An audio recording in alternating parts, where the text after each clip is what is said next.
I think we know that this is an important hearing. It touches on a number of very important issues, including the future health of our economy and how we can ensure high-paying jobs for Americans as technology continues to accelerate as we become an increasingly global economy. I just want to say at the outset, however, that this committee continues and this subcommittee continues to dodge real oversight. We have let serious allegations of corruption, lawlessness, and blatant violations of the Constitution by members of this administration go completely unaddressed. My phone lines, like every other member I know, have been inundated every day for months with concerns around the activities of DOJ, ICE, impoundments, emoluments, and so much more. And these issues covered today, while important, are not issues that the public is demanding oversight on right now.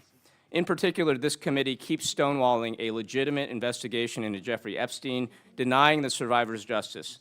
Many of our committee members, despite having called for greater transparency in public, have appeared to be afraid to sign the Massaconne Epstein discharge petition.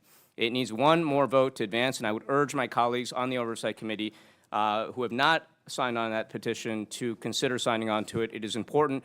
This is a central issue in the minds of many Americans right now.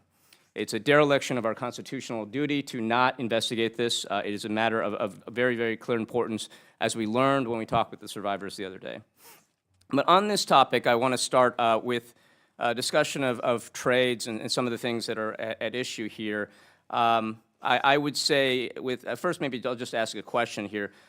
Ms. Vanos and Dr. Hershey, do you believe every American needs to attend a 2- or 4-year college to succeed? Or are there alternative pathways that might allow them to achieve high-paying jobs and pathways to the middle class? I'll start with Ms. Vanos. Answer to your question, no. I don't think every student needs to attend a 4-year or to get a 4-year degree or 2-year degree. I think that pursuing the trades is a great option for many, many students. And OCPS has about 20% of our students take part in our college and career technical education. They can pursue industry certifications while they're also earning their high school diploma.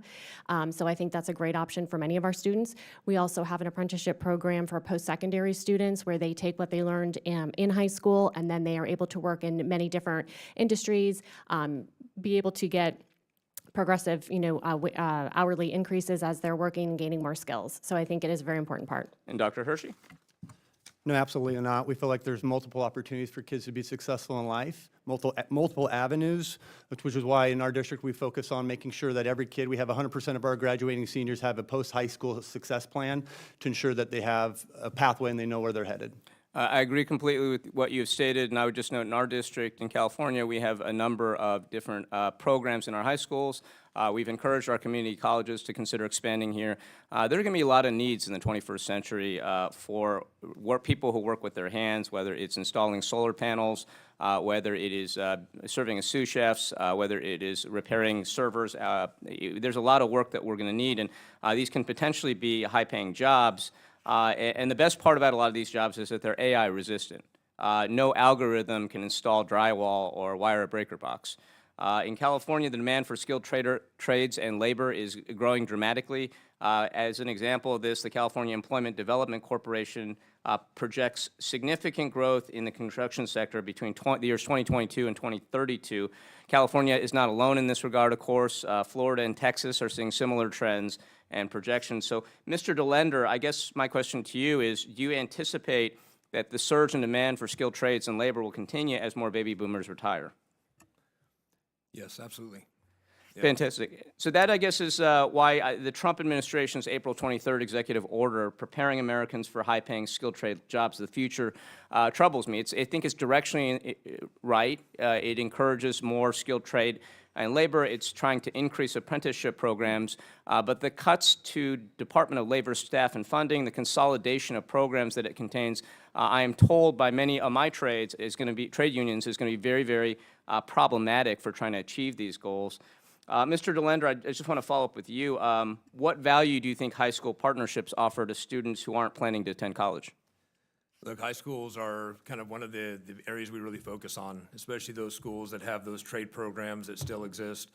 We partner with them with either materials, even equipment, to make sure that the curriculum really is preparing them to come into the industry and be successful. And so from the high schools, it's a great opportunity.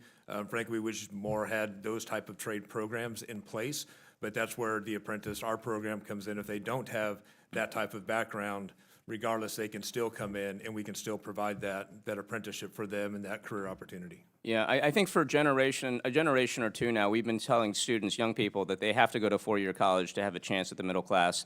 And I think that's wrong. It's something that we need to invest in and make sure there are pathways to the middle class for folks who don't go to four-year college. And I fully support these types of programs. I want to switch topics here to the school choice question. And so I want to turn to Ms. Vano and Dr. Hershey again. Do you believe that our public schools are adequately funded? I'll start with you, Dr. Hershey. I know that with our Career Center, we would not have been able to do it without the support of state and federal funding. To bring these kind of experiences is essential, and fortunately, we have a state that has invested in us, but there's no way we can provide these kind of quality experiences without having adequate funding. Ms. Vanos?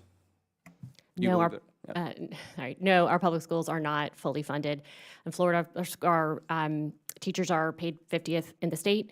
When it comes to buying power of our district, we are about $1,374 behind where we were in 2007. We are struggling, and we need help. The Century Foundation agrees with you. They believe that the U.S. school system as an aggregate is underfunded by $150 billion a year.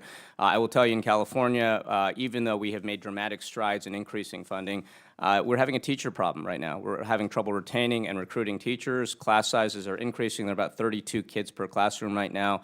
And we know, and I'll just say as an editorial comment, when I was a law school professor at UC Irvine, we were next door to the education department. And I learned very clearly at that point in time that two variables that matter most for student outcomes, they're not about choice, they're about class size and teacher quality.